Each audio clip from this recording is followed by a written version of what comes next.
க்ஷேத்திரத்தோட ஸ்தல புராணம் என்ன அப்படின்னா, பிரம்மா அவருடைய பாவத்தை கழிக்க 1000 அஸ்வமேத யாகம் பண்ணலாம்னு முடிவு பண்ணார். அப்போ பெருமாள் சொல்றாராம், நீ சத்யவிரத க்ஷேத்திரமான காஞ்சி க்ஷேத்திரத்துல போய் அஸ்வமேத யாகத்தை ஒரு தடவை பண்ணாலே அது கோடி தடவை பணத்துக்கு சமம். இப்படி பிரம்மா யாகம் பண்ண ஆரம்பிச்சார். ஆனா ஒரு தப்பு பண்ணிட்டார். தன்னோட தர்ம பத்னியான சரஸ்வதி தேவியை கூட்டிக்காம சாவித்திரி தேவியை வச்சு யாகத்தை ஆரம்பிச்சுட்டார். கோவம் வந்தது சரஸ்வதிக்கு. ஒரு தடையா ஏவி விடுறா. முதல்ல இருட்டை ஏவி விடுறா. எல்லா இடத்துலயும் இருட்டா எடுத்து வெளிச்சமே இல்லைன்னா எப்படி யாகத்தை பண்றது? அப்போ தூப்புள் பக்கத்துல திருத்தங்காங்கிற க்ஷேத்திரத்துல தீபக் பிரகாஷ பெருமாள் தோன்றினர். கையில தீபத்தை ஏந்திண்டு அடுத்ததா பூதங்களை ஏவி விடுறார். இந்த பூதங்களை விரட்ட திரு அஷ்டபுஜகரத்துல அஷ்டபுஜ பெருமாள் தோன்றினர். அடுத்ததா யானையா அனுப்புறா சரஸ்வதி தேவி. இந்த யானைகளை தடுக்க திருவேலுக்கைங்கிற க்ஷேத்திரத்துல அழகிய சிங்கராக நரசிம்மர் தோன்றினர். சரஸ்வதி பார்த்தா நம்ம போலனா வேலைக்காகாது போல இருக்கே அப்படின்ட்டு தானே வேகவதி அப்படிங்கிற ஆறா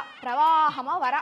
அந்த யாக குண்டத்திலேருந்து வர அக்னியை அப்படியே அழிச்சிடணும் அப்படின்ட்டு பிரவாகமா வேகமா வேகவதி வர. அப்போ திருவெக்காங்கிற க்ஷேத்திரத்துல சொன்ன வண்ணம் செய்த பெருமாள் சயனிச்சுண்டு அந்த ஆறை தடுக்கிறார். இப்படியாக யாகம் நல்லபடியா முடிஞ்சு கடைசியா சித்திர மாசம் ஹஸ்த நட்சத்திரத்துல அந்த யாக குண்டத்திலேருந்து தேவராஜ பெருமாள் தோன்றினர். இன்னைக்கும் பார்த்தேன்னா பெருமாளுடைய திருமுகம் ஃபுல்லா வடுவடுவா இருக்கும். காரணம் என்ன அப்படின்னா அக்னிலேருந்து தோன்றின பெருமாள் இல்லையா, அப்படிதான் இருக்கும். யாகம் முடிஞ்சோடனே யாகத்தோட ஹவிர்பாகம், அதாவது அந்த பலனை யாருக்காவது கொடுக்கணும் இல்லையா, புண்ணியகோட்டி விமானத்தோட வரதராஜ பெருமாள் தோன்றி மாசுச்சக கவலைப்படாதன்னு அன்னிலேருந்து இன்னி வரைக்கும் நம்ம எல்லாருக்கும் அபயம் அளித்து காத்து ரட்சிச்சுண்டு வரார்.